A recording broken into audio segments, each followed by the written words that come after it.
Ladies and gentlemen, backstage and on the guest list this week, returning guest, we got Joey Valence Brae in the building. Boys, how are we? Who? What's going on? Who? Who? Dude, I feel like it's been forever since we had you on the show, but I think it's been about a year.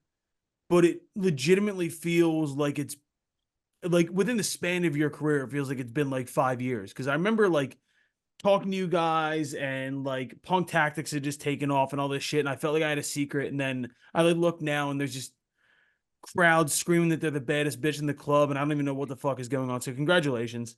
Thank Thank you, you. man. Appreciate it. Yeah, it's felt fast for us too.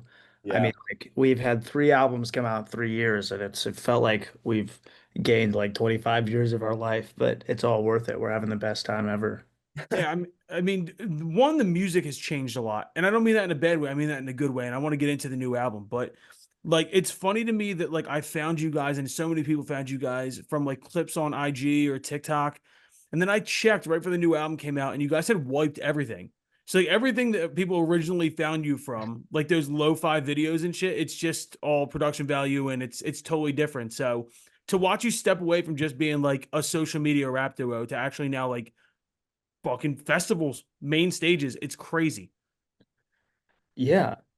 I don't even know if that was like our intention to like be like, oh, we're not these same people anymore. I think we were just like, this album, we just wanted to step in with like a really clear, obvious idea of what it is. So we just thought the best way to do that was just to like shove it in your face with nothing else sort of like clouding it. So Yeah, I mean, to me, like looking at it, like the early stuff. When I say early stuff, what like 3 years ago to now, it's the same lane, but the dance element to this record really stepped the shit up to me. And like, I want to talk right off the bat, the Rebecca Black feature. How the hell did that come about? We just hit her up on Instagram. We're like, you'd be perfect for this song. And then she sent us vocals, and we're like, this is fucking awesome. She's awesome. Shout out Rebecca Black. No, and that's actually Cole and Caleb were like the first people to be like, "Yo, the Rebecca Black feature is the one." It it is the one. It is, it really is, is. it is the one. We hope so. But yeah, I mean, that's how all of our collabs happen. Just Instagram DMs. Like literally nothing is like forced or sort of manufactured. We literally just reach out and usually it's people we're already friends with and like each other's music. So it just works out. We're just making music with our friends. The because I mean, Danny Brown, obvious feature. You that was actually one we had to keep secret last time. Go back and re-edit it out of the podcast. Oh, really? Yeah, that and then JPEG Mafia as well. Like you guys definitely dove into that area. We need you to get with Bruiser Wolf, friend of the podcast. Oh my God. Dude, shut up. Okay, I sent him a TikTok last night. I said, bro, we need Bruiser on the next album doing an interlude or something. That's so fucking Yo, funny that you said that. We love him. Bruiser is so underrated, bro. He was on the podcast last week. Bro, incredible. We saw him perform with Danny Brown in Philly Yeah. like a year or two We ago. literally, it was Like, like an eye-opening experience. It was like watching, and I mean this in the best way possible. It was like watching Martin Luther King on stage. I'd imagine that's how someone that's felt how it watching felt, Bruiser probably. Wolf. Like It was legitimately. just some like out-of-body experience. I literally was like having the craziest time of my life. He's phenomenal. So Dude, good. that interview stemmed from like I legit like I always just get fed his shit on social media and I retweeted something and I was like, yo, this is high art. Like this is like a Picasso painting. Oh my God. And his manager is a friend of the podcast and then linked us. So if you want me to drop that fucking, I can set that up. Bro, we would love to work with Bruiser. He seems just incredible and so funny. And his bars are like incredible. They're the type of songs where you can listen to it a million times and catch a new like punchline every time. So good. 100%. So good. Who else right now do you want to work with? It could be in the dance scene, it could be rap scene, rock scene. I don't give a shit. Country. Everybody else is going country. Why don't you? Well, Well, I mean, we would love to work with the obvious ones like Tyler, like Yeah. obviously like Kendrick, like those are sort of like dream things. But I mean, even more just in like the pop world too, like Lady Gaga would be incredible. She's like my hero. Oh, Um, Caleb, there it is, buddy. There it is. He's yeah. but got like good taste. like Skrillex, like Pharrell, like all these like legendary producers we'd love to work with as well. Like um we just have aspirations to work with anyone who really fucks with our music, to be honest. Are you guys still producing everything? Yeah. Yeah. because there was something off the new record, and I don't have the name off top of my head, but there was something that was a straight Neptunes. It was so Neptunes. Do you know which one I'm talking Yeah, about? Bust Down. There it is. Corinne. Yeah, that one. Just Was straight Pharrell and Chad Hugo track for sure. See, and we need more of that though. It seems like everybody wants to go back to 2007, 2008 now. Like if we're gonna get fucking Neptune's instrumentals, I'm fine with it. I don't care if it's everybody trying to do the same thing. Give me Neptune's instrumentals. Bro, I say this all the time. I think in terms of like party music, I think 2000 like 7 to 2012 are the best years of music ever. Like Yeah. It's like really. high school and college for me, bro. You're correct. Yeah. I mean, Amen. I couldn't imagine being that in that time Dante! going out to the clubs. Dante, what's up, buddy? What's up, guys? I'm sorry I'm late. I'm walking down the street in Chicago. Some homeless guy's going fucking crazy, losing his mind. Oh, So I didn't tell want to me include that. what's up. But fellas, I had to come on and tell you, you guys left your mark in Chicago. It's all I've heard for the last month is how bad you guys smashed Wow. that fest. I thought you were gonna say sucked. No, dude. I was like- Everybody. Dude, people, no offense, but people who had no idea who you guys were before seeing you live are like jocking you so hard. That set was unbelievable. Thank you. And We we appreciate appreciate it. that. We have mad love for Chicago. We love pulling up to the city and doing Lollapalooza is just one of the better festivals, like in our opinion. So we love playing Lolla. Dude, what was it like? I mean, is that the biggest crowd you guys have played for? No. I don't know. I don't think so, but I mean, they were excited though. Like it was so cool. Like everybody was on the same page. Like it's really cool when like you can just see like the crowd from like the front to the back, like jumping and like having a good time. It was really sick. Yeah, it doesn't matter the size of the crowd. We really just feel like connected to them, regardless if it's like 100 people or like 20,000 people. But And it's you guys have phenomenal. been doing so many international things too. So it doesn't even matter what language people speak either. It seems like you guys seem to translate pretty well. Yeah, Yeah. music is universal, buddy. Like Yeah. a dance move, a hip hop, and a fucking whipping nae is universal. Like no, for real. Like it's really just like so cool to see anywhere you go and people just connect to the music and they connect to the energy and the vibe and that it's astounding. Internationally, I feel like you guys would kill in Germany. I don't know why. Yeah, we do pretty all right in Germany. We were just there not too long ago. Yeah. Yeah. I mean, Germans are ready to party. They certainly are. You know where we kill it though, for real, is Australia. Like Really? surprisingly. Oh Yeah. my God. We were just We there. actually feel famous in Australia. It's crazy. It's like the only place we'll go and we're like, wow, we're kind of on top of the world right now. And then we come home and it's like a reality check. Nobody cares about it. It's I've heard that Australian crowds are insane, though. I mean, what was playing out there like compared to like the USA?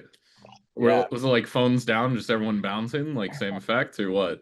Yeah, well, we played a festival called Laneway, and it's like a traveling, kind of like a Warped Tour of Australia, and it was just nuts. Like every fucking day we played, like the whole like tent that we were playing was just full of people. It was the energy was just crazy.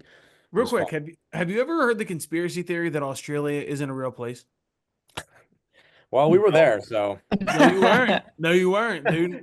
no, you weren't. Maybe Dive were into that actually one. in Peru. That's a crazy conspiracy theory. wow. Everyone's just lying to us. Everyone's lying. This is conspiracy theories are on the mind. Me and Dante have been on one recently. Yeah. But what all right, so question then. Touring overseas versus touring in the US, what's the biggest difference? I really think it's like energy. Like people in the US are a little bit more like mob mentality, as like if someone else isn't dancing around me, I'm not gonna dance. And with Yep. Europe and other countries, I feel like it's so like everyone's so free. They're like, I don't care, I'm just gonna like and also kids are younger, they can get drunk earlier and just like they're ready to party. I think alternative music is a lot more respected there. And people aren't just like turning up for the music that is on pop radio or like Travis Scott or something, like they're accepting of new people and new artists. That is the perfect answer. Perfect answer. Is the festival scene overseas a little bit less influencery? Like, is there less people concerned with taking a picture in front of a Ferris wheel and more people there for the music? I don't know. I don't really know how to answer that. I feel like yes though. Like when we're like backstage and stuff at Europe festivals, I feel like I don't even like notice or run into like European like influencers or like TikTok type people. Whereas like it's kind of the opposite. Like in the States, normally like the big like USA festivals, you're running into like a lot of that shit. Everyone's just there for like pictures and videos and stuff. But yeah, I don't know. It's definitely people are definitely way more excited about the actual music and performing part, like the fans in Europe, I think. How have people reacted to the new album? Because I know you guys have been doing a lot of pop-up shows. I saw one in New York. I think you guys did one in LA. Yeah. Yeah.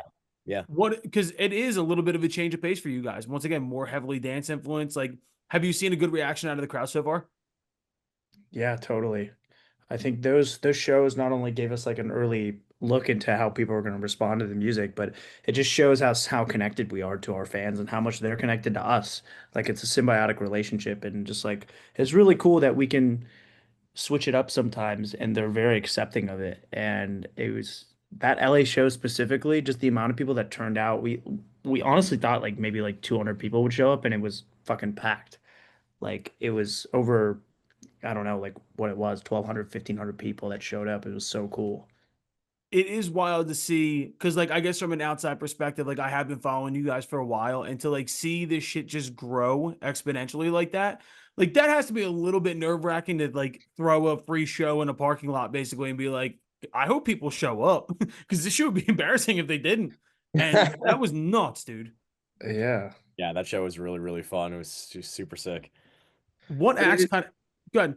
I mean, I was just gonna say like it's it is nerve-wracking, but at the same time, I think we just do it because it's fun. And if you set, I don't want to say low expectations, but you just go into it knowing that whoever's going to be there is going to get something out of it, then you're satisfied with it. So, but it is cool. I don't even know if we really see ourselves as these people that are like blowing up super fast either. I feel like we've really like put in the work and it's growing at the right pace.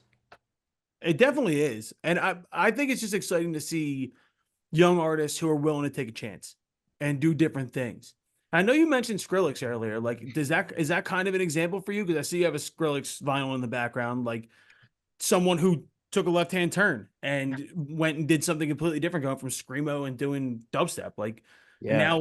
now whatever it is he's doing. But I think Cole and Caleb, you could probably tell me, what are they doing? What is he doing now? What would you call his type of dance music? It's a lot of like Brazilian dub and Brazilian funk, and he's moved into like genres that are not super. I don't really know what to call it over here, but I think just pop EDM would be the best way to describe it, even though it has roots in genres that are not here yet, so people aren't familiar with them. Well, there you go. He's just having fun. But He yeah, is just having fun. those are the kinds of artists that we're really inspired by. I mean, you see it with Tyler, and you see it with like all these people that have been through drastic sort of creative changes in their career, and that's really inspiring because it just shows that people grow as an artist. And as much as you think as a fan you want to hear the same stuff forever, like you don't. Like I promise you, you don't. It's never going to be as good or as authentic as what it was when we were like making it at that time. So I think we just grow up and evolve as people, and we all do. Like that's what this album's about. So I think if it feels right as an artist, if it feels right as a human, then you're just doing what is right, you know? So that's what we just are we admire about artists like that. So I like Have that you you met bring. any? Oh, go ahead. No, it's you. Have you met any international artists that you want to work with? I mean, or are working with? Like, I mean, there's a lot of movement, and like, I feel like you guys would do well in the Spanish scene. mm. Oh yeah, do a track with Bad Bunny or some shit like that. Hell yeah, let's Exactly, go. exactly. Yeah. I don't know, man. You know, this sounds kind of bad, but I feel like I'm not really versed on like international. Like I know we know a good bit of like UK people. Like Yeah, obviously, like I'm a fan of like Central C and like Lil Sims is great too. She's fucking Little awesome. Sims is awesome. Sam's Uh, is fantastic. But even yeah. like Pink Panthers, like we really wanted to Yeah, work with. Chris. Like that would be so cool. But That would we're make a pretty lot of tapped sense. in. What's that? That would make a lot of sense. Yeah. I mean, but even going like pop right, I mean Charlie is fucking obvious, so Probably. obvious for us. But yeah, I feel like we get that question kind of frequently, and I wish we had better answers, but you know, outside of the UK and then like some like Australian people, I feel like we're not as tapped in as maybe we should be. Not because we don't go out of our way to look for it, but I just feel like um I don't know, we're just it's not really in front of our faces enough. I want to dive back into music in 1 second, but I'm just realizing something. I forgot you're a big Pokemon guy. How oversaturated is the Pokemon market right now, and how Don't talk to me disappointing is that about for it because I'll literally bust my computer open. you? Are Like, you getting fed all the same people I am on my YouTube algorithm? That's all that keeps coming up. dude, it's just like it's with any hobby. As soon as like people try and make a bunch of money off of it and they want to like take away the love that genuine like collectors have, like myself, like it's just sad. And I like don't care. Like makes me not want to collect because I'm not gonna go pay overpriced shit for like stuff that The like way that you say that is exactly the way I feel about music, to be completely honest, dude. Once something becomes like a commodity, it just becomes less fun. oh, Can I so you're open a it? hipster. Dude, basically, I'm the No, least but hipster I mean, hipster of yeah, all time, it's dude. true though. I mean, you see it recently with like Labubus and shit. That's like, that's I'm old as fuck. What happened with that? What is this whole Labubu thing about? I don't even know. It's just like a keychain. It's like a Beanie Baby type fucking thing. I don't even know. Like, Oh, you remember Gold. Silly Bands? Yeah, I remember Silly Bands. Fuck yeah, I remember It's Silly that Bands. for adults with Instagram accounts. Wait, adults are buying Labubus? Yes. yeah. Yes. Why? Oh, I The don't same know. reason kids Who bought figured Silly it out? It's Bands. Yes, but they consumerism. were kids. I mean, it's just like, they're like accessories. I see like girls hanging them off their like bags and shit, and yeah. like guys are like hanging them like as like air fresheners in their car or whatever. It's like I don't know. If you bought a girl a Birkin bag and she was hanging a Labubu off of it, wouldn't you be a little bit disappointed? Just what the fuck is this? That's crazy. I mean, I would say probably you can do whatever you want, and That's a it's bar though, right there. Labubu Yeah. off the Birkin bag. Labubu off the On the Birkin. Birkin. That's a That's bar. tough. But I do want to bring it back to music, and you keep bringing up Tyler, and I keep saying Tyler is like the most important artist working right now. Like the way that he'll change and morph and do different things. And I even thought that the new record was so interesting because he's always been so careful about what he does, and this new record felt like the exact antithesis of that. He was just Mm. like, I like this shit, I'm gonna put it out. Fuck with it if you like it. If you don't, I don't care. Like Yeah. I feel like that is a lane that you guys could easily go down, and it's just continuing to morph and evolve. Um, on that note, rank me your top 3 Tyler albums. Oh. Top three? Right, you go first. I Oh, think Joey and I are gonna have like really different answers. Um, I might get some hate for this, but in my opinion, I actually really like Call Me If You Get Lost. I think that's like I think like top to bottom, I can listen to that album like all the way through and like not like skip anything. Not that I skip a lot of his albums, but I would put that as my number one because I come back to it a lot. Mhm. And then I think two, I listen to Chromacopia a lot, but like I just love all the songs on Cherry Bomb too. So like maybe Ooh. Cherry Bomb being like my second. And then I feel like my third would be Igor, like, because I go back and listen to that like a good bit too. Like those are probably my top three, but that's so tough because I even like the OG shit. Like Wolf is fucking awesome too. I'm just a huge Tyler fan in general, so I mean I love them all, but yeah.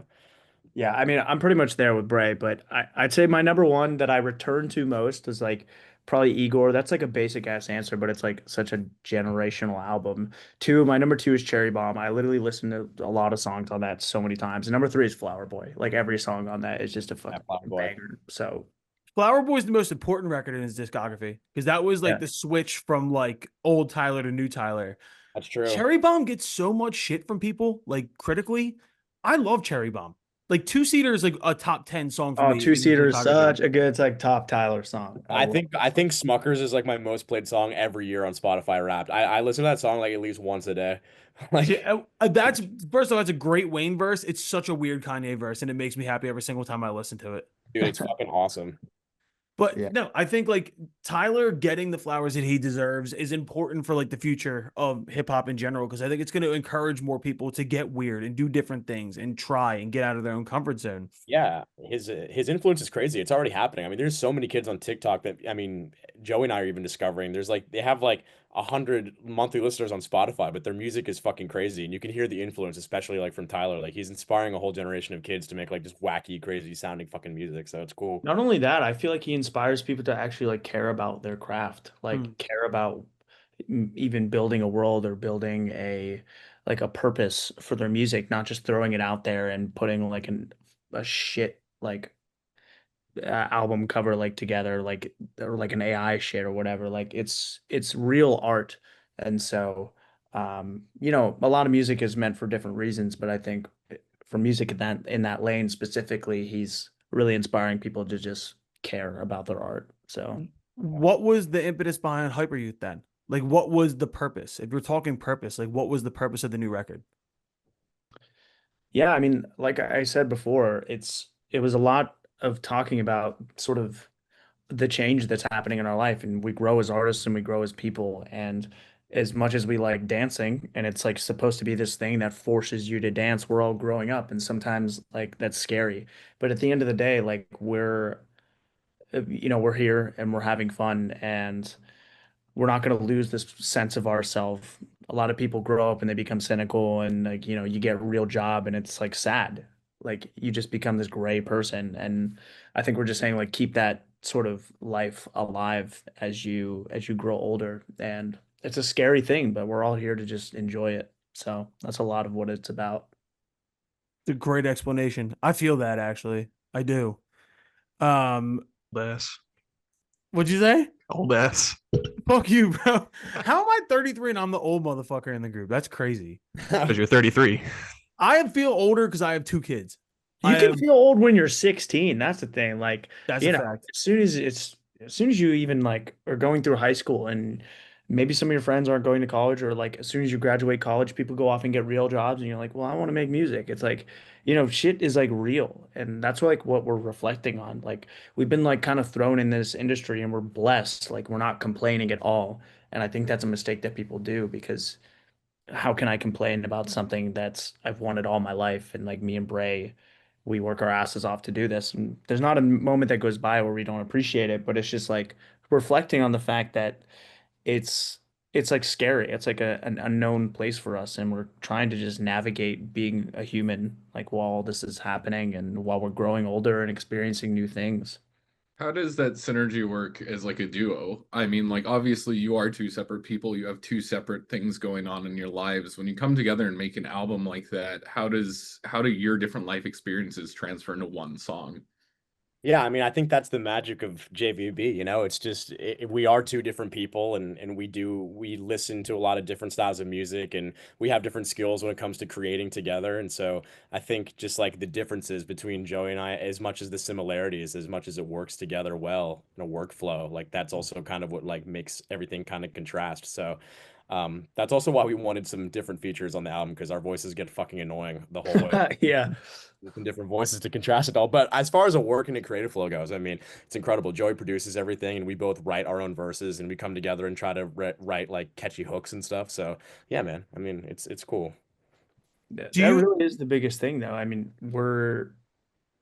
we have so much, like Bray said, we have so much different things that we like, and that's the magic of it. Like Bray's bringing this like, rapper, like deep hip hop like attitude towards everything, and then I'm bringing like, I listen to a lot more like alternative, also punky stuff. We both do, but like I like bringing like a lot of the melodic elements too. So we're just kind of making all the shit that we like together and seeing how it works. But we both have the same goal at the end of the day, so that the music is just really honest and it's just 100% us. when you're saying alternative shit, and I have to ask this question once again, I'm looking at the record wall behind you. Those live shows remind me a lot of the Turnstile live shows, because that yellow record, that's Turnstile, correct? Yeah. How much does that band mean to you in like a modern sense? I mean, Turnstile is another fantastic example how much they've evolved and like changed the hardcore scene and like really kept a lot of the roots there too. Because I mean, you know how hardcore guys are. They're like, like, Yep. oh, they're too popular now. Like, but I think Turnstile's like done a really good job at being able to develop a sound and bring a lot of new eyes to hardcore, which is like sometimes not always a welcoming scene, but I feel like it has become like a very welcoming scene now. So especially the live setting of music, Turnstile, like you see those shows and it's I even say it in Glow On, and we say it all the time, is you don't get it till you see it live, and that's just like what it is.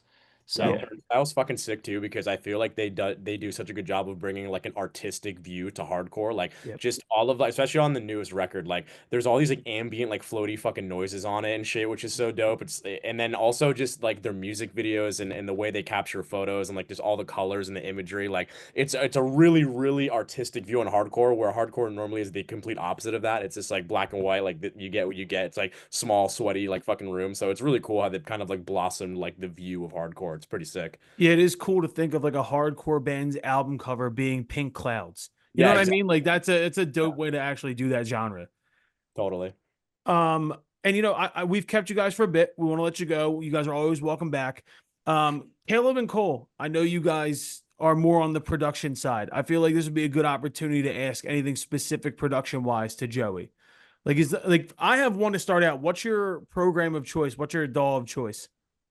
I use FL Studio. I was trying to think of a funny joke, but I couldn't think of it in time. I was gonna say like, I don't know, GarageBand. Walmart hat keyboard, but no. Yeah, I use FL Studio, the GOAT. Don't let anybody tell you otherwise. I feel like I always hear people joking about FL Studio. I feel like FL Studio is not like. No, FL Studio is taken. I mean, Calvin Harris uses FL Studio. It is taken seriously, but Yeah, and the joke people and, like, joking the about production- it aren't making nearly as good as shit as me. Hell yeah, dude. I love that. I'm telling you. I mean, just like how far do you guys plan on taking the production in a non-hip hop direction? I think would be one of my final questions. Like, do you guys plan to keep pushing almost in like a fucking Charlie XCX Brat direction? Like, where do you want to go? I think it's just whatever we feel and what we're listening to at the time. Like you can genuinely hear in every album like what our influences are and like slowly morphing them into like who we are as people. And I think it'll go in any direction that it's meant to. Like I can't say where the next one's gonna go, but it's just like it's just a reflection of who we are and who we are at the time. I think it's just important that it remains that way.